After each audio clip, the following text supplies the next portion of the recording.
Shree Gurudeva Datta.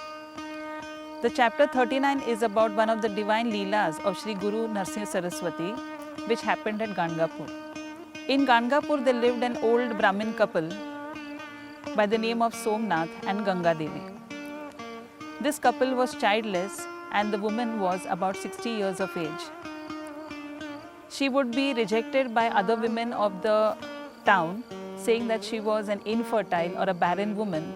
She would not be called for any functions. In fact, the moment people would see her, they would change their path as they thought she was an ill omen for all auspicious and religious occasions.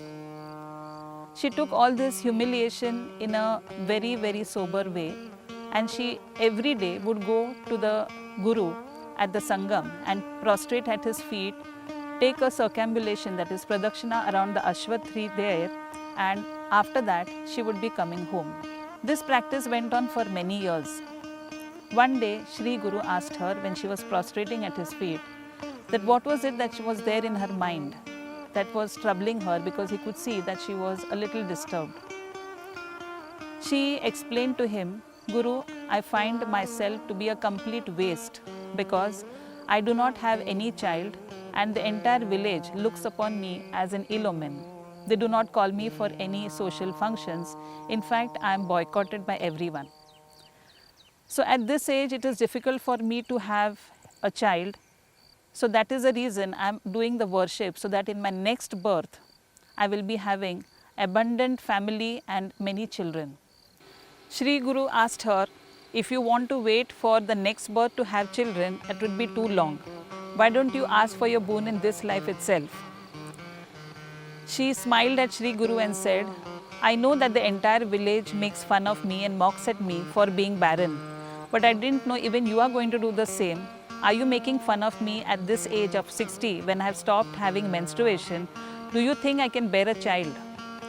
Shree Guru smiles at her and says, follow my instructions and see what happens. He then tells her to do the pradakshina of the Audumbar and of the Ashwath tree, that is a peepal tree, for 3 days and nights continuously without eating or drinking anything. She is not even supposed to have a drop of water. He says, do this for 3 days and nights continuously and see the effect. The lady follows Shree Guru's instructions, and on the 3rd night, she gets a vision where a very radiant looking Brahmin gives her 2 coconuts and blesses her.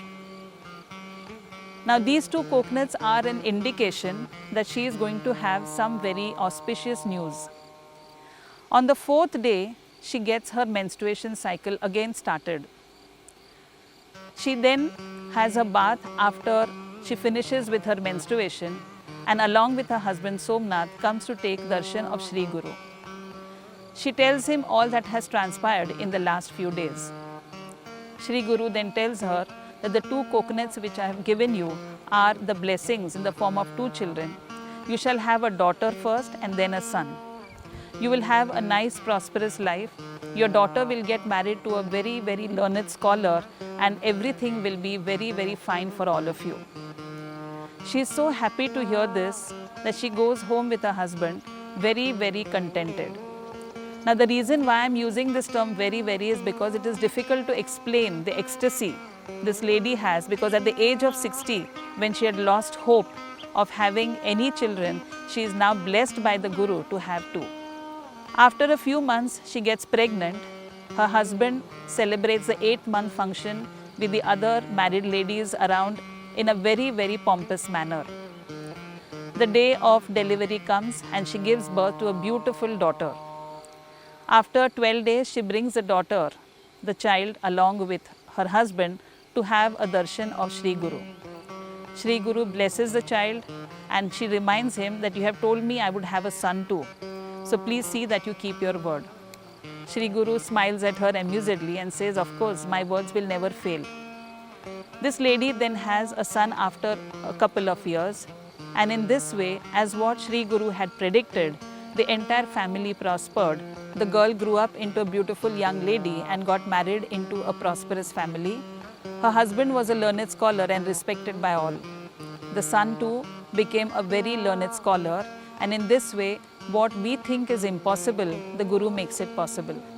Today in modern science, there are ways in which infertility has a solution, and Shree Guru proved this more than 600 years back.